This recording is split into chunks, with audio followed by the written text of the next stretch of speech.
बच्चों, आज हम कक्षा 10 विषय अंग्रेजी lesson 1 a letter to God का अगला भाग 3 अध्ययन करेंगे। इसमें हम सर्वप्रथम भूमिका को देखेंगे। भूमिका हम हिंदी और इंग्लिश दोनों में देखेंगे। पहले भूमिका के बारे में अध्ययन करते हैं।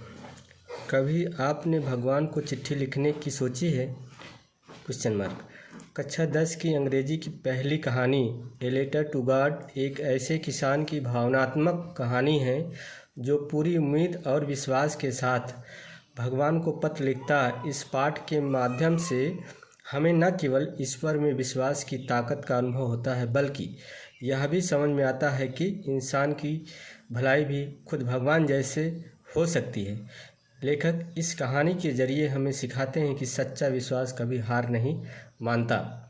अब इसी चीज़ को हम इंग्लिश में देखेंगे। Introduction. Have you ever thought about writing a letter to God? The first chapter of class 10 English a letter to God is an emotional story of a farmer who writes a letter to God with the complete faith and hope. Through this story, we not only witness the power of belief in God, but we also understand that human kindness can be as divine as God Himself. The author teaches us that the true faith never gives up. भूमिका के बाद आगे हम देखेंगे इस lesson के सारांश के बारे में। अगर हमको सारांश के बारे में अच्छे से जानकारी हो जाएगी तो हमें पाठ की समझ हो जाएगी तथा हम प्रश्न और का उत्तर लिखने में सहज महसूस करेंगे। तो सारांश पहले हिंदी में देखते हैं, इसके बाद हम लोग इंग्लिश में देखें। ए लेटर टू गॉड कहानी एक गरीब किसान लेंचो की है जो पहाड़ियों के बीच एक घर में अपने परिवार के साथ रहता है। वह ईमानदार और मेहनती किसान है जिसे अपने खेतों और फसल पर भरोसा है, लेकिन एक दिन ओलावृष्टि से उसकी सारी फसल नष्ट हो जाती है। अपने विश्वास और आशा के साथ लेंचो भगवान को एक पत्र लिखता है और 100 पैसों जो कि एक मुद्रा है की मांग करता है, ताकि वह फिर से खेती कर सके और अपने परिवार को भूखा न मरने दे।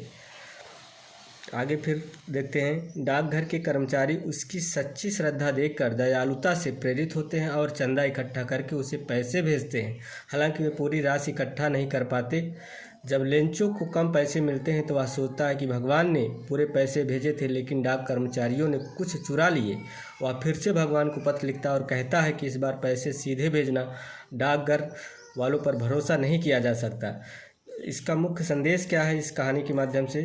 यह कहानी आस्था, मानवता और विडंबना का सुंदर मिश्रण है। यह दिखाती है कि अंधा विश्वास कभी कभी सच्चाई को नहीं देख पाता। अब इसी सारांश को हम इंग्लिश में देखेंगे। Summary in English. A letter to God की summary. A letter to God is touching story about a poor farmer named Lencho who lives with his family in a house on a hill. He is a hard-working man who depends entirely on his crops for survival. Unfortunately, a severe hailstorm destroys his entire field.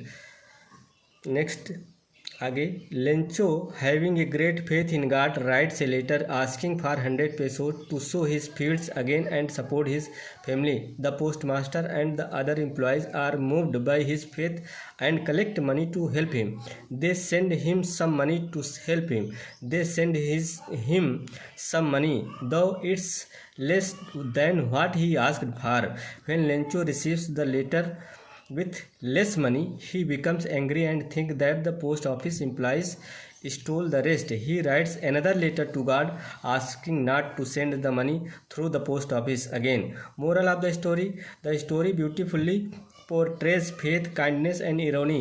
It shows that story belief can move people to help, but blind faith can also lead to misunderstanding. इस भाग में हमने भूमिका और सारांश के बारे में देखा। अगले पार्ट में हम लोग प्रश्न और answer, question, long question, short question और उसका आंसर के बारे में अध्ययन करेंगे। बहुत बहुत धन्यवाद। Very very thanks to all of you.